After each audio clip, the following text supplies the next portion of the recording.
And I was looking for a vaginal issue picture, but that's actually a uterus house. It's shaped like a uterus. So I designed it to look like a uterus, but there's my Unimog, by the way.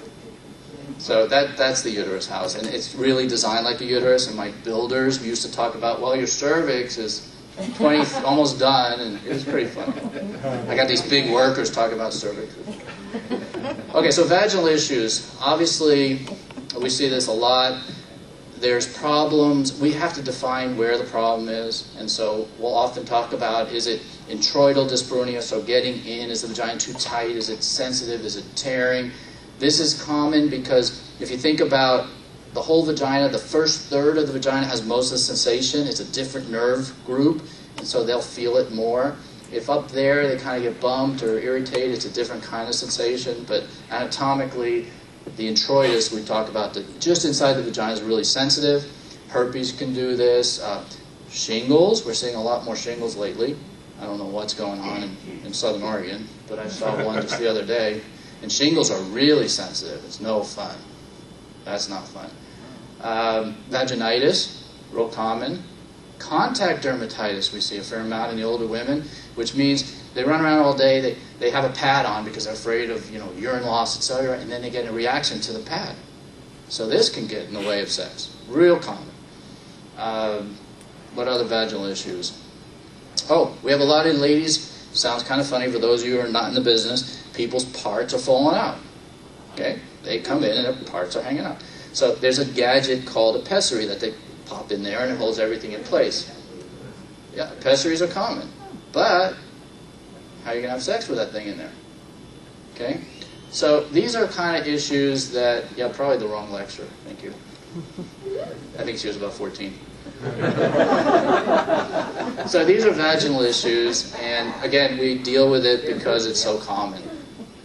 All right, now this is kind of interesting. Okay? This is a specific type of palm called the traveler's palm. And this enormous tree, I mean, these things are like 18 feet long. When you're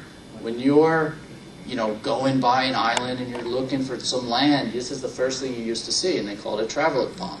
Well, I use it because sexual dangers, the traveling, okay, that's the bad joke, right? The people who travel through, and the internet, and these, the type of spiders that eat their mate after sex kind of thing, right? I couldn't find a good black widow.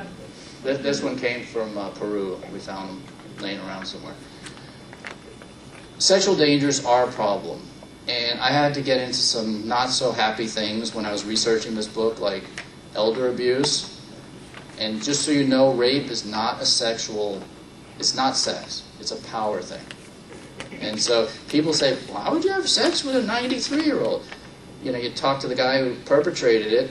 It's not a sex thing. It's a power thing. And so elder abuse is unfortunately, it's a real popular thing. And the women, often the women, don't usually report it. And so in my office, when I have a caretaker come in with an elderly person, and then I ask her a question and he's answering every single time, that's a tip-off. I do not like that. So those are kind of tip-offs. How are you doing? She's doing fine. Did you take your medication? Yeah, she takes it every day. And those kind of things make me really suspicious. And so the most common elder abuse, just so you guys know, most common is withholding care. It's not an active hitting on somebody. Those that happens, and the sex thing happens. But it's usually withholding. So withholding food, forgetting the medications, forgetting to turn on the heat enough. So these are not so happy things about sex, and I had to research that. A lot of women now and guys who are looking for partners are going to do this on the internet. So you have to be a little careful, because some of these people are just, they're travelers. They're just running through these areas, and it is important to, keep your reality check. If something sounds too perfect. I got a lady, here's a good example.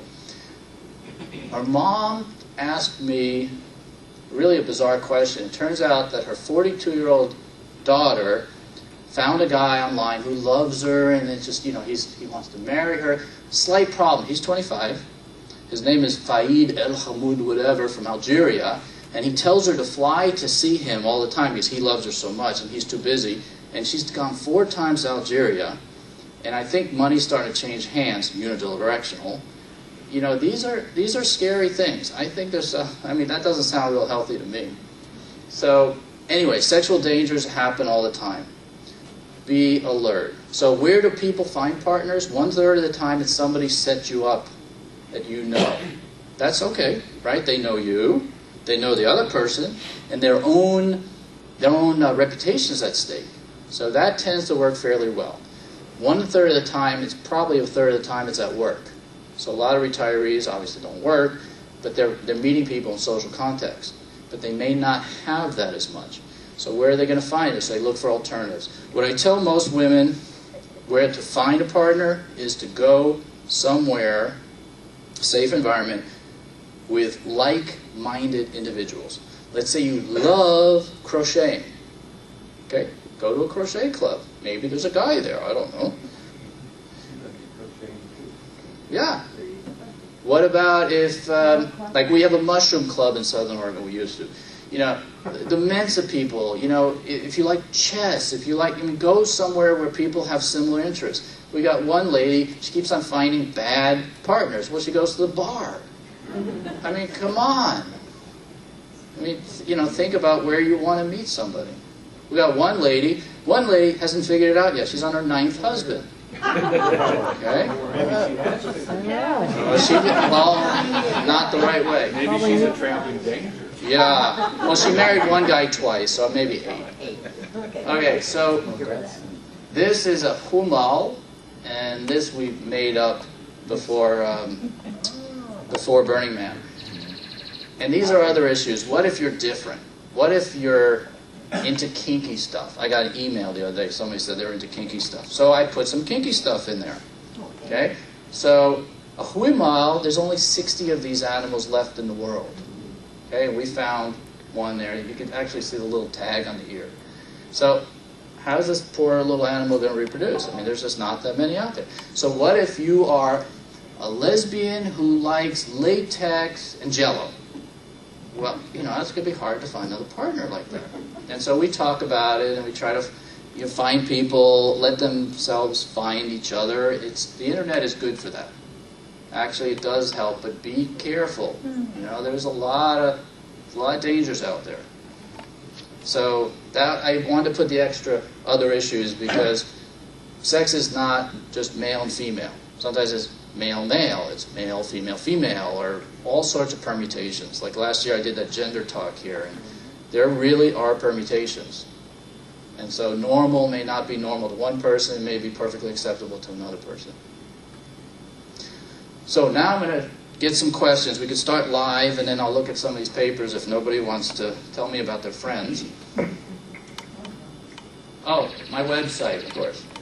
Okay, somebody asked me about that, so I'll leave that up for a little bit. Yes, sir. Why when you ask a woman to undress, you leave the room and then come back and look at her? That is a respect thing. The question is, if I'm going to see everything anyway, why do you walk out? You know, we're trained that way, but that's in America. When I trained in Germany, like when I was doing mammograms in Germany, we had literally 10 women, topless, ready for the mammogram. It was no big deal. They're used to it. That's their expectation. In this country, we give them a drape, we look the other way. Are you ready? You know, it's a respect thing. It's society. Every society is different, though. I was. Yeah, but it's true. I mean, there's a whole... That's my main problem because I deal with this all the time. I have to be sensitive to other people. It's too easy for me to say, do you masturbate? Do you use a vibrator? Do you use lubricants? And for me, that's too easy to talk about. And sometimes it's very hard for other people to just jump in and start talking about it. So I have to generate... You know, it takes my patients sometimes years to talk about these things. Every single annual exam, I'll say, do you have any sexual problems? No, no, no, no. And then 7 years down the line, they'll say, oh, by the way, and they've had this for 8 years. So it does take a fair amount of trust to talk to a provider. And then I actually ask the ladies, how come you didn't talk about this to your last doc? And they go, well, he was busy, or she had a bad day, she looked tired, I didn't think they can fix me. There's all these excuses. So it's very interesting when people started asking these questions, I wrote them down. This is a question-answer kind of book because people actually ask me these questions.